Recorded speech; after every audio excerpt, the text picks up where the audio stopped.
What's up, everybody? Welcome in to Bets and Ball Games. I'm Brian. He is Jay. We're recording at 12:45 p.m. Eastern on Wednesday. We are Southeastern 16, presented by FanDuel. Let's tell you about our good friends at GameTime SIDEKICKS, officially licensed stainless steel drinkware, all SEC schools, and over 350 more universities. Everything from stainless steel sippy cups, tumblers, and 40-ounce plus bottles and shaker cups. SE16 for the 20% discount to viewers. All right. What's going on? Not much, my man. How are you? It feels a little strange because we did so many like random previews yesterday. Normally, we just don't talk for a week, and Right. then this now feels like we're dating. I know. No need for small talk. Let's get into the good, bad, and the ugly, and you can go first. All right, my good, and it has been good all year, is the Auburn defense. There are 4 teams in the country that have not allowed more than 24 points in a single game. They are Ohio State, Indiana, Miami, and Auburn. 3 of those teams are 21-1. One of them is 4-4. And specifically, Xavier Atkins is making a hard charge to be SEC Defensive Player of the Year. Against Arkansas on Saturday, he had 13 total tackles, 9 solos, 2 sacks, and 4 tackles for loss. He is everywhere. Yep. And that was, and you said this earlier in the year. You said defense just needs to learn how to start scoring also. Yeah. I mean, they're just going to have to look, man. I'm almost to the point that I don't give a damn if Hugh Freeze is back, but if DJ Durkin leaves, then Hugh Freeze has got to go too. Yeah, I love DJ Durkin when he was defensive coordinator under Muschamp, and I forget if I said this with you last week, but trivia question: best winning percentage in Florida head coaching history, DJ Durkin, 1-0 against East Carolina in the Birmingham Bowl. All right. My good is Vandy's defense and Vandy finding a way to get a monster win, even when they got completely outplayed for the most part. And Diego Pavia did not have a very good game. Missouri out first down them 22-13. Mizzou had 376 total yards. Vandy had, they had 80 of their 136 rushing yards on MK Young's monster run that was enormous. And they only had 129 passing yards, 13 first downs. Mizzou had more than 12 minutes of advantage in time of possession. But, it was 1-1 on turnovers. Pavia was 10 of 19, 129 yards, no touchdowns, and 1 interception. He did have the big-time touchdown run at crunch time, though, that was obviously huge. And Vandy remains alive for everything, even though they got outplayed. Vandy's my good, and the defense was really good. It was really good. It was, and look, man, when you can find ways to win when your bell cow doesn't deliver, that's a testament to what Clark Lee's building. It's also a testament to, and we'll talk about them in a minute, but it's a testament to what Mike Elko's building, because he's got no problem beating you in the teens or in the 40s. Yeah, Notre Dame in the 40s. Arkansas in the 40s. Yep. Auburn 16-10. Yep. Yeah. For sure. What's your bad? My bad is just the way it ended for South Carolina. I mean, they played so damn well, got the special teams turnover. They're on the cusp of pulling off an upset that could spring another round of no Beamer. I mean, whatever they call November down there, where he has his team playing great down the stretch, and then your best player coughs the football up on a great play from Alabama. I mean, the guy stripped it. It was the right call, and Alabama recovered it and made the most. And look, we just talked about if you find ways to win when your bell cow isn't delivering, that's probably Ty Simpson's worst game since Tallahassee. And Alabama still found a way to win after 5 straight weeks of SEC gauntlet. And now they get the off week, and now they get a reeling LSU team. Yep. All right, my bad. It's Mississippi State finding a way to lose these games. They're 3 plays away from being 7-1, and they are 7-1 against the spread, and they did still cover for me, so that's a good thing. But my goodness, you have got to win that game. You're up 17 with less than 10 minutes remaining At home. And you have to find a way to win that game. I mean, and I don't know, maybe my knowledge of college football highlights and all the things, it's hard to recall a under 2-minute game tying force overtime punt return. Right? I mean, we all can rattle off game tying drives or Hail Marys or all of those unbelievable plays, but the 70 or so yard game tying punt return in the final 90 seconds. I mean, not many of those. Oh my word. That's just such a kick to the cowbell. I mean, I remember Dion had one but that didn't tie the game at Clemson. That won the game at Clemson in the late 80s or mid 80s. Well, Clemson deserved to lose. They kicked the damn ball to Dion. I mean, period. End of story. Yeah. And he was pointing at the crowd the whole time when he got out of the field, like, I'm taking this to the house. I'm taking this one to the house. And he was going to point at the crowd whether he lost 7 yards or went 70. I mean, let's be honest. It's Dion. But that's what he was saying. He was saying this one's going to the house. All right. My ugly Brian is the last 30 minutes in Red Stick, man. Oh. I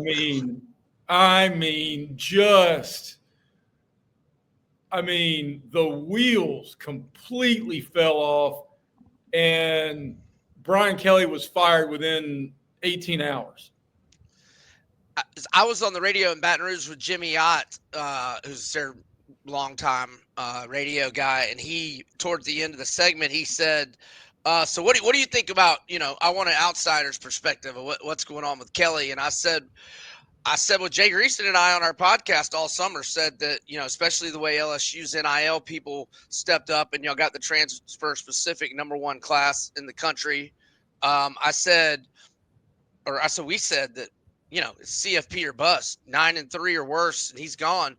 So I said, I don't know that it'll be this Sunday because I don't know that they'll lose, but I think he's gone if he doesn't make a CFP. And then he said, no, I don't think they're going to get rid of him this year. And I was like, oh, okay, well, you know more about it than I do.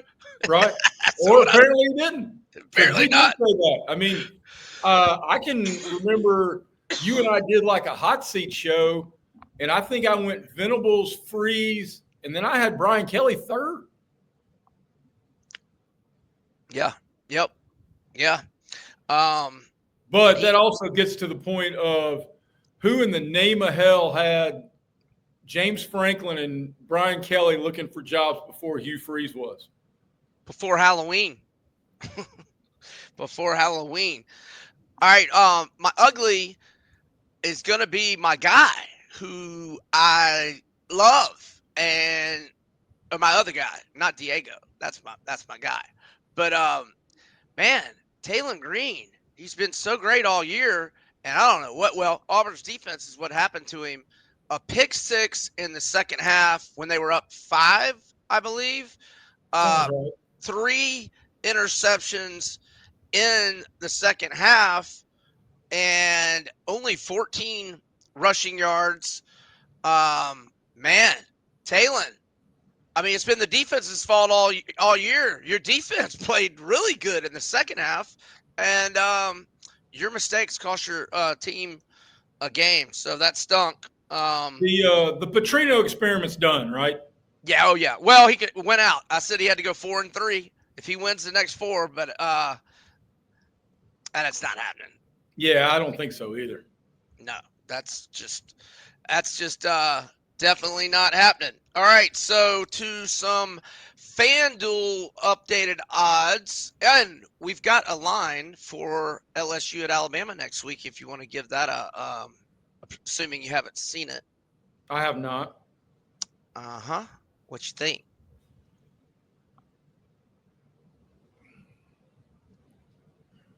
13.5.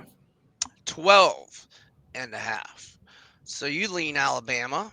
I had not even thought about the line yet, and so I hated that I saw it. I just went past it. I was like, oh darn.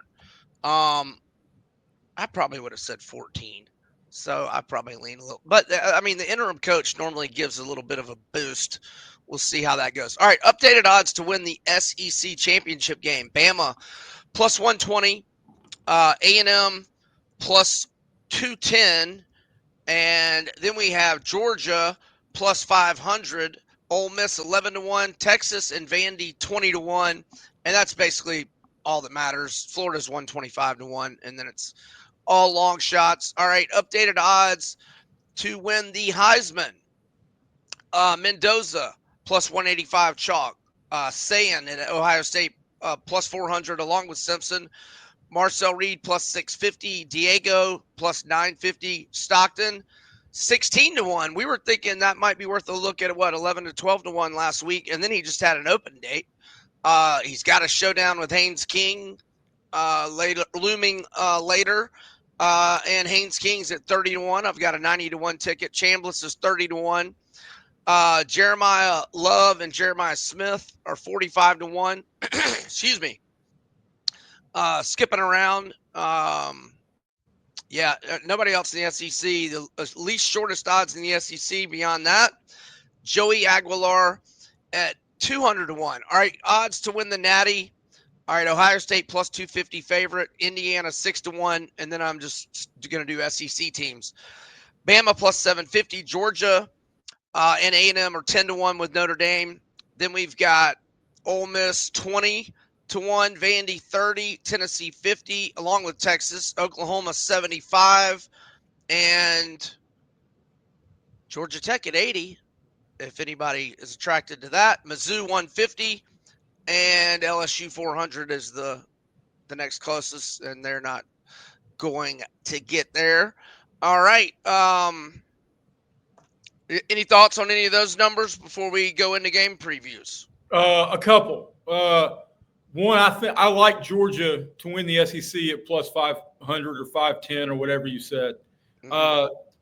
Their SEC schedule is doable down the stretch. I love them this week. If you can find it at 7, you and I talked about it yesterday. I don't know, and we're recording this on Wednesday. It's probably going to be up before you and I get to our actual game-by-game picks. And I love Gunner Stockton at 16. I'll tell you a sneaky one that has value is Joey Aguilar to win the Heisman at 200. At 200, considering he's got almost 2,800 passing yards and leads the SEC in passing percentage or passer rating, and they're going to play a bunch of games down the stretch that they're going to score. Well, they're going to have to score. Okay, they will score, but there's not really a showcase game left. It's this weekend, OU, this and then is a showcase game. Yeah. And what if Vandy wins out? Oh yeah, okay. I'm forgetting that Vandy is a showcase game. My apologies. Yeah, and they haven't won. He could go drop a hammer on Diego. And they haven't won at Florida since 2003. I mean, at 200, I don't think Aguilar is right. A good bet if he's just even in the teens. But I mean, there are a lot of things you blindly put his numbers up there, and And then, hey, he's got a Heisman story too, in Yeah. the sense that he came in 6 weeks, after spring practice and spent the offseason learning the offense. I mean, at 200, it makes a lot of it. It presents Yeah. value to me. Well, it's winnable. Any 200 to 1 is it winnable? It's potentially winnable. Especially if Vandy wins out going into Tennessee. Okay, game previews. Let's get going with that and we'll start with Vandy at Texas, noon Eastern on ABC. FanDuel currently has Texas -2.5 at a -115 price. Vandy +114 money line. The total is 45.5. Let's share some props with you. Nothing up for either of Manning, who's in protocol and is questionable. So nothing up for him or the backup. They'll just wait to see on his status. But Diego, his over-under on passing yards, it's 184.5. Like I said, he went well under that last week. Rushing props, Diego 47.5. I'm not against that over. Cedric Alexander's 35.5. It's time to give MK Young as many touches, or almost as many touches, as Cedric Alexander, in my opinion. And then touchdown scoring props. Wisner is +110. Pavia +130. Not against Pavia at +130. Wingo +175. Stowers +190. They do have Arch up for this, +195. Trey Richardson +210. Yeah, there you go. All right. Your thoughts on Vandy at Texas? Well, in the macro, there are a lot of games this week where Vegas is trying to bait people into either going over a super low total like this or playing under in some other spots with super high totals. I think be real careful. Look, they've now got enough intel. They got a real good handle on a lot of this. Yeah. I think the on-field breakdown is, do you like the tougher team or the more perceived talent team? And I'm going to go tougher. And especially with the unknown about Arch. And if he plays, what if he takes another big hit? And he's going to be in harm's way because that Texas offensive line hasn't improved all year. No. If he's cleared, though, they're going to play him. This is do or die. You have to. They got to win out. Yeah. So that makes for some interesting dynamics. I like other games on the board more than this one, Brian. Yeah. We're going to pick them because we pick them all. So I lean Vandy, and if I was going to play it, I'd play money line because I just think they are tougher and know what's at stake and find ways to win. And in a game like this, especially early, I don't know if it was you and me or if it was me and Chris. Sometimes you can have home field disadvantage because there's a lot of angst about the underwhelming results with Texas and projections not met. And they start slow and Vandy starts pretty aggressive. You can feel that animosity from the home crowd. Yeah, so here's my deal on it. I think that they're thinking Arch is going to play, but I still think they're going to raise the line a hair. Not much, but maybe go to 3 or 3.5. And so I think if you like Vandy, you hold out because if Arch is declared out, that's the only way the line's going to move majorly. But I still think you would like Vandy at -3 or less without Arch, right? In other words, would you rather take them now at plus 2.5 and risk not being able to get plus 3.5 if Arch plays, as opposed to, I mean, what's the reward? You're plus 2.5 instead of minus 2.5, and Arch doesn't play. I mean, if Arch doesn't play, Vandy's going to win this game. I don't know. My play on that at this line, and you and I both expect Arch to play. At this line, I would take Vandy at plus money on the money line. I got you. All right. But if you can get it at 3.5 or 4, if Arch is declared that he's cleared to play when the injury report comes out, then I would probably take the points and pay the small juice. But if it's under 3, I would rather take the plus money and bank on Vandy to win outright. Yep. Okay, next game. How do you say this one that's going down in Jacksonville? How do you say the game? Not talking about cocktail party, but how do you say it?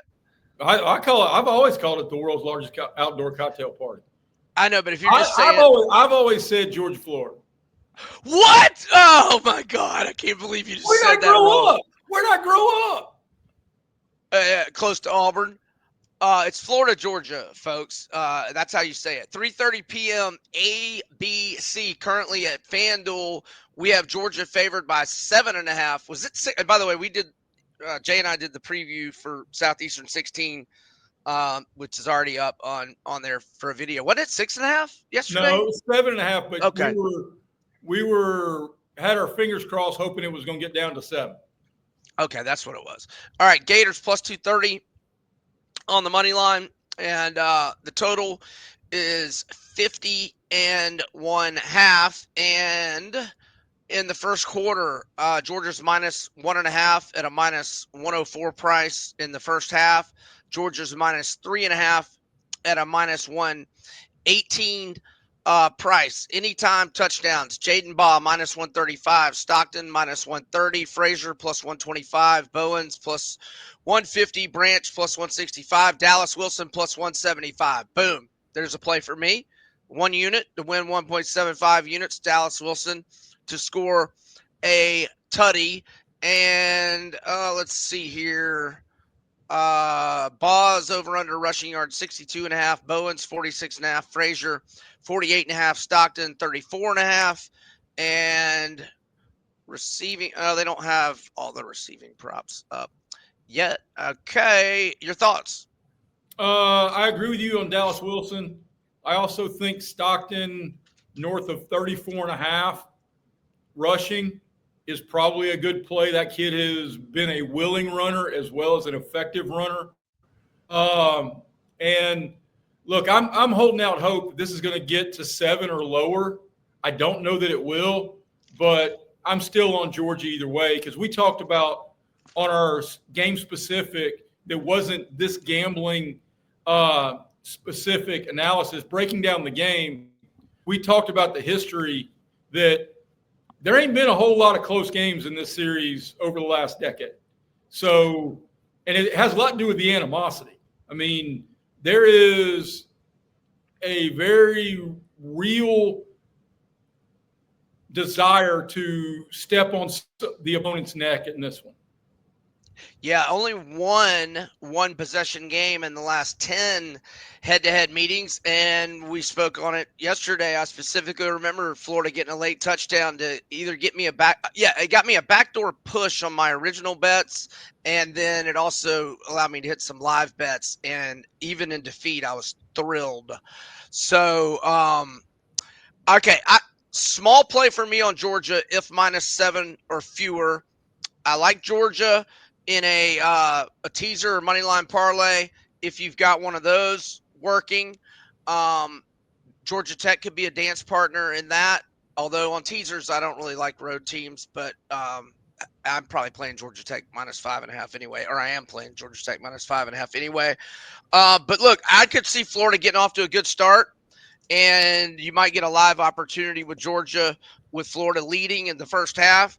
And you might want to. I completely agree with that, Brian, because you never know with 2 weeks to prepare and an interim coach and the wide receiver guy going out there and rolling the dice and reverse pass or lateral, throw back to the quarterback. I mean, everything's on the table in a situation like this to get the crowd going, get the kids involved, and maybe try to land an early uppercut against a team that's got more at stake than you do. Yeah. Yep. Georgia's won 4 in a row in the rivalry, all by more than 14 points. So we both like Georgia, but again, for me, it's 7 or fewer. Well, and you're about to talk me into really liking Florida, at least early, because we talked earlier on the platform that Georgia's first half struggles are real. That's right. Yeah, we did talk about that yesterday. Haven't they been trailing at halftime in every SEC game except for Kentucky? I think that is accurate, yes. Okay, let me see what that first half line, if it had a money line for Florida in the first half. It's not showing me one. Oh wait, first half winner. Oh, okay. Florida plus 172 on the money line in the first half. I don't know. I mean, maybe. I'm not against it. Not against it. Okay. All right. Let's see. Okay. Next, we go to Fayetteville, Mississippi State at Arkansas, 4 p.m. Eastern on the SEC network. And Mississippi State 4-4 straight up, 7-1 ATS, but they are 16-3 ATS in their last 19, dating back to last year.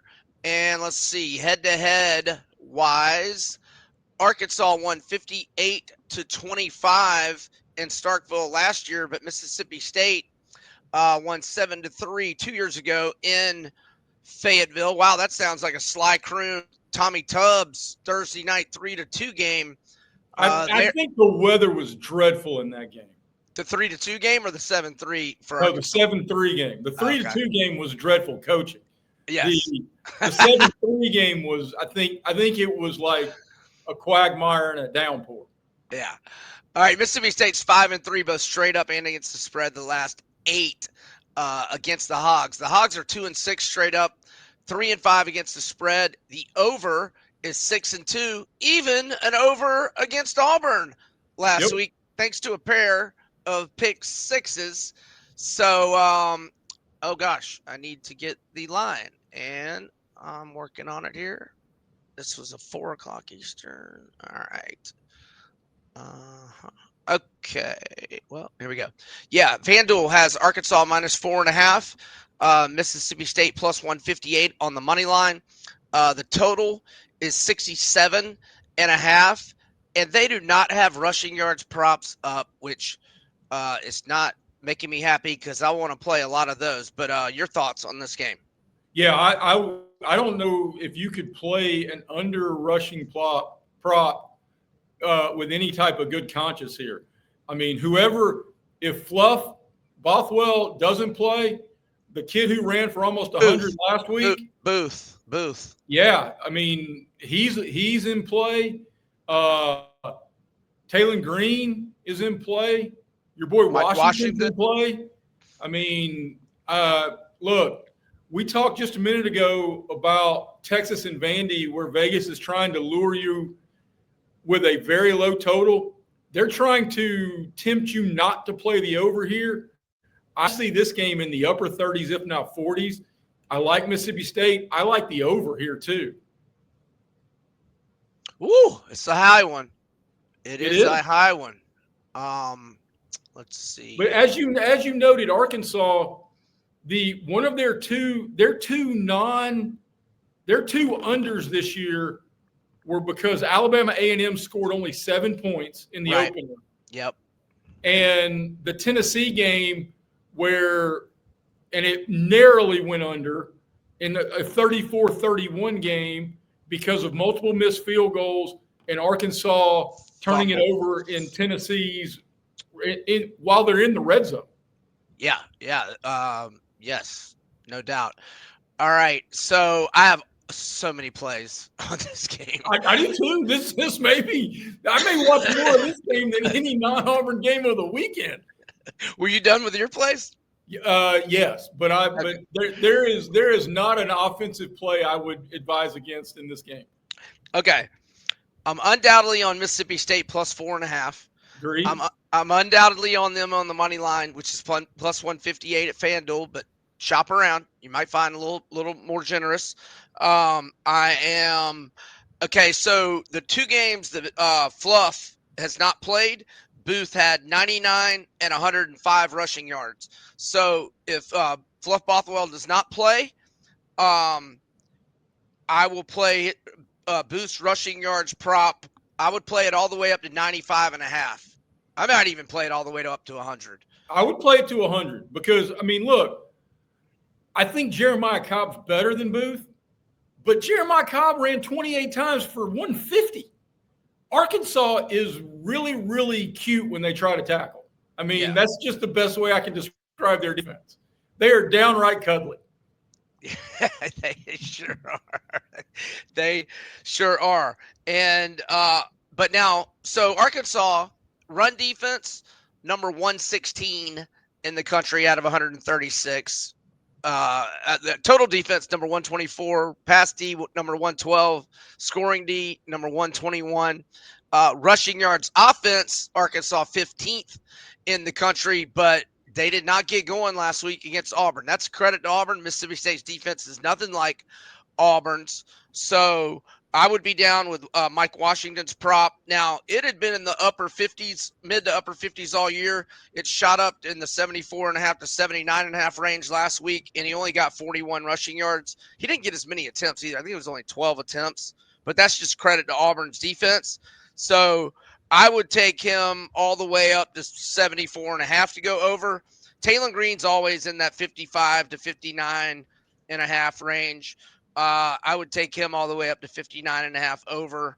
So I may have 3 rushing yards props overs, but those will be smaller compared to actually the Booth one. If Bothwell's out, that might be as much as I bet on Mississippi State and the money line, but I am not on the over. That's just a little too high for me. I'm not against it, but I'm just specifying.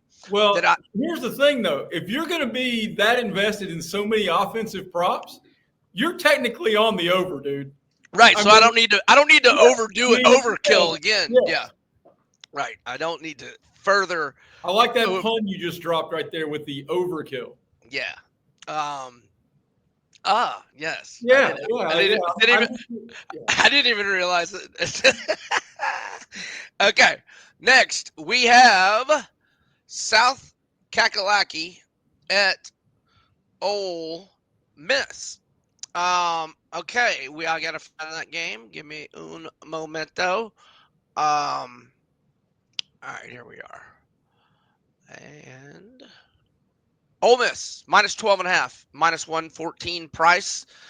Ole Miss minus 520 money line. South Carolina plus 385. The total is 54.5, and we have Ole Miss in the first quarter minus 3.5 at a minus 112 price. First half, we have Ole Miss minus 7.5 at a minus 102 price.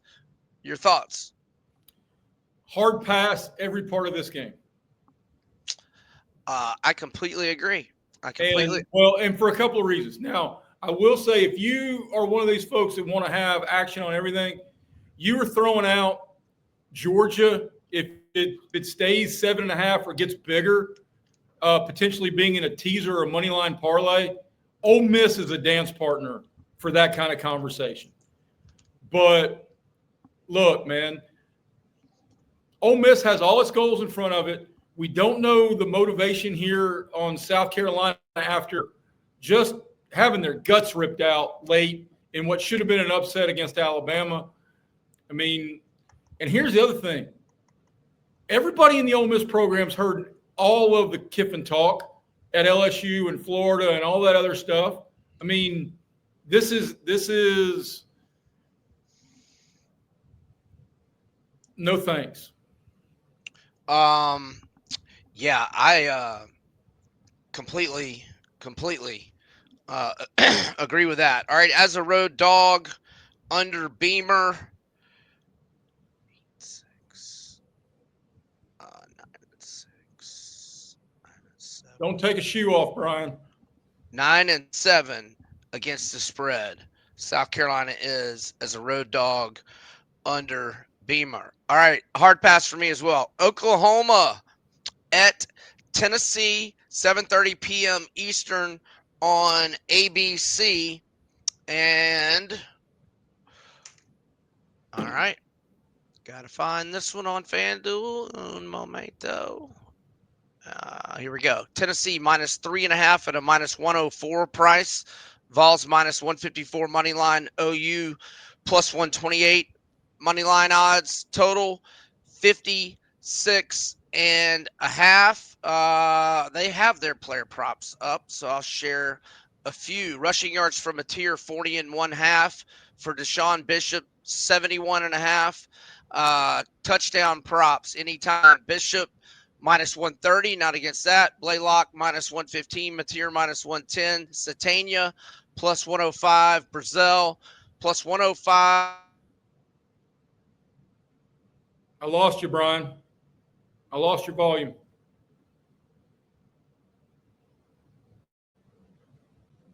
All right, Jay.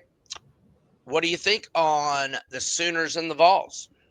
I expect this to be maybe Tennessee's best performance of the season.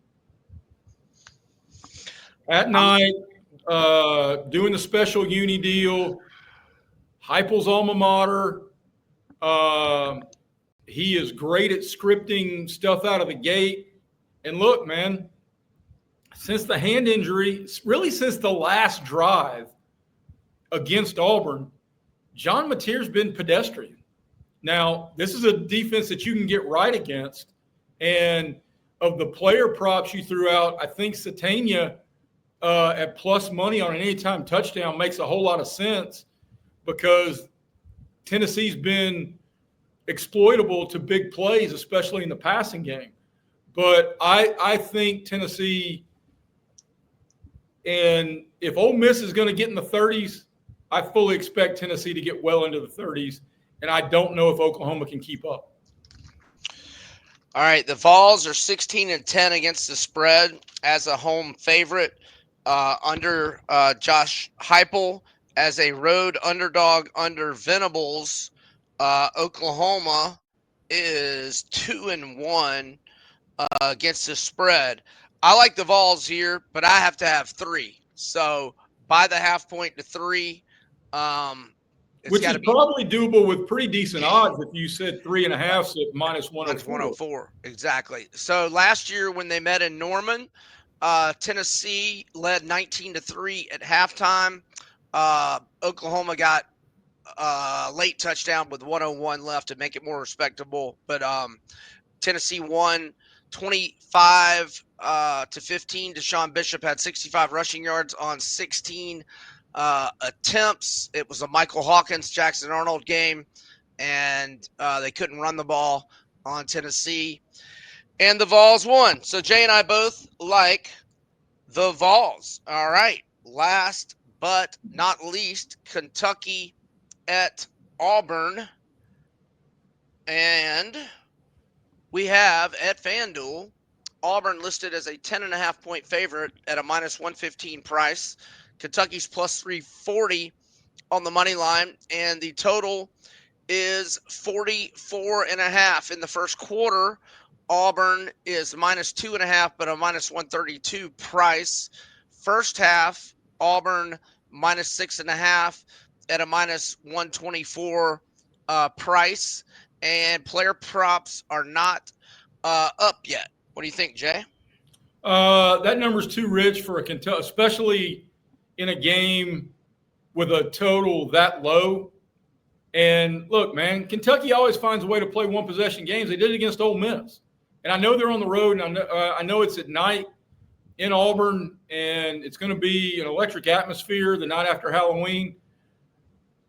We don't know who Auburn's starting quarterback is going to be. I would be more inclined to lay double digits if it's Ashton Daniels over Jackson Arnold. The only play I would advise here is both of those in the first quarter and first half under or let Auburn lay those. Auburn's been much better in the first half than they've been in the second half all season. This is a redshirt freshman's night start. He has not been real good on the road in league play in Cutter Bowley. And this will be the best defense he's seen, Texas included. Yeah. Let's see what's Kentucky's team total, if they have that. Yeah, here we go. 16 and a half. Yeah, I don't want anything to do with this game. Absolutely nothing. Want nothing to do with it. All right. Let's pay some bills. All right. Yearly Company is a Nashville-based fine jewelry brand built on tradition and designed for meaning. Each piece is handcrafted from solid 14K gold and natural gemstones, made to measure for a perfect fit and backed by a lifetime guarantee. Because every Yearly Company bangle is custom sized, knowing your size is the most important first step before ordering. That's where our sizing kit comes in. Code SE16KIT will take 100% off the sizing kit at checkout. All right, let's talk about ROKFORM, the world's strongest magnetic phone case. Extreme protection, super strong magnets, rock lock, secure mounting, SE25 for 25% off. HOVI Dry Goods, your new favorite hat. Look no further than HOVI hats for high quality headwear with a great fit and unique designs. Bad beat for 15% off. All righty. I had one other look ahead game from FanDuel for next week on that's SEC. Texas A&M at Missouri. No Prabula. What would I say? 5.5, maybe. 6.5. Other games look ahead from FanDuel non-SEC. Indiana minus 11.5 at Penn State next week. Texas Tech minus 9.5 at home to BYU. Oregon minus 6.5 at Iowa. Some notes for injury notes. You've got Sam Leavitt is out for Arizona State this week. The backup quarterback for Texas Tech, Hammond, that played so good when Morton got hurt against Utah, he's out for the season. Let's see. Non-SEC picks. What you got? I think Ohio State goes to Happy Valley and stomps a mud hole in Penn State. Isn't that at Ohio State or no? Oh, is it? Well, hold on. I might be wrong. Let me check. Let's see. Yeah, it's at Ohio State. Oh, if you can get that under 21, I think that's going to be 20.5 right now. Yeah, I think that's going to be 45-7. Okay. Penn State's all but quit. Aller's out, right? He's done for the year. Yeah. He's out for the season. So I think that is. You and I both are high on Georgia Tech. You want to fade the Falcons with the Patriots? Of course I do. I mean, the Falcons could be playing the Campbell Spartans. I mean, my high school team, and I'm fading the Falcons. I mean, especially if we don't know anything about Penix, because damn, man, Kirk Cousins looked washed last week. Oh man, he is washed. And Drake London, Billy Bowman, Jalen Walker, all those guys didn't play last week. I mean, it's Wednesday. We don't even know. We don't know any injury stuff really yet. But I love the Patriots -6 or 6.5. I'm also teasing them with the Lions from getting the Lions down from 8.5 to 2.5 at home to the Vikings. Carson Wentz is out for the year, and McCarthy is back, but is he 100%? We don't know. I like SMU catching 12-ish to Miami.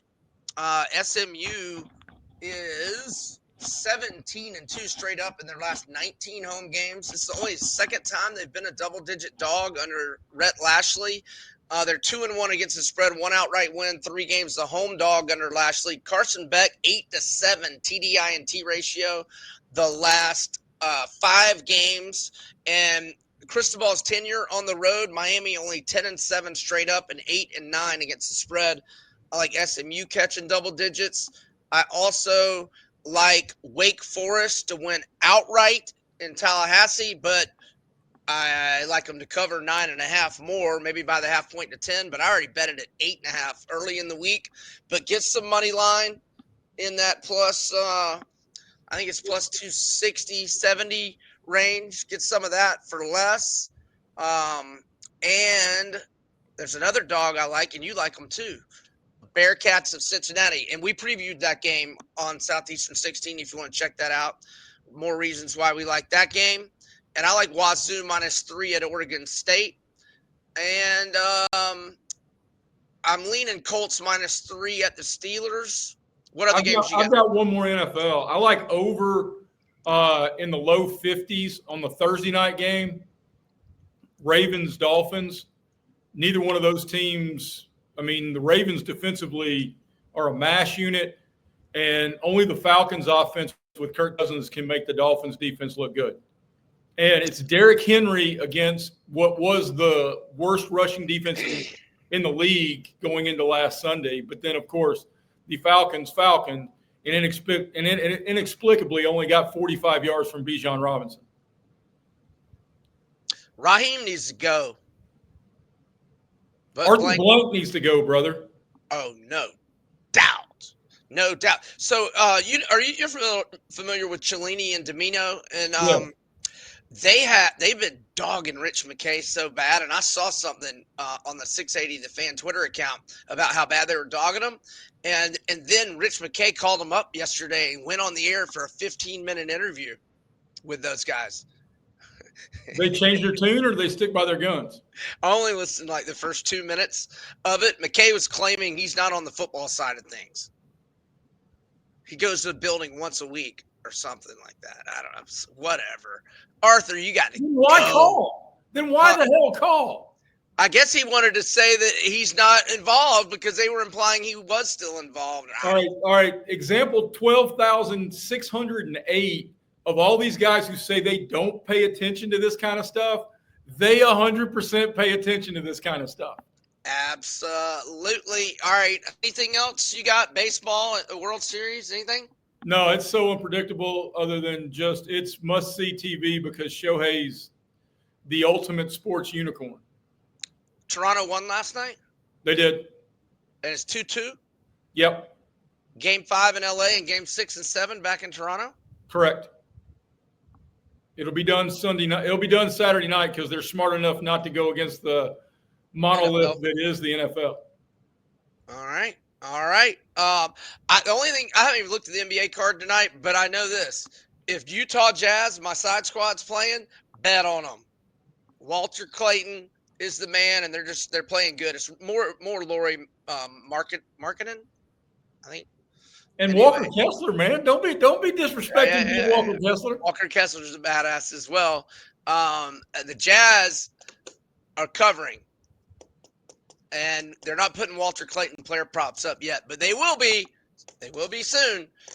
All right, I guess that's all we got. Thank you to HOVI Dry Goods, Game Time, all our sponsors, Southeastern 16, and again, Jay and I did more in-depth previews of Cincinnati at Utah, Florida, Georgia, Miami, SMU, and you can check those out on Southeastern 16. For Jay Greeson, I'm Brian Edwards. Best of luck with your bets. Talk to you next week.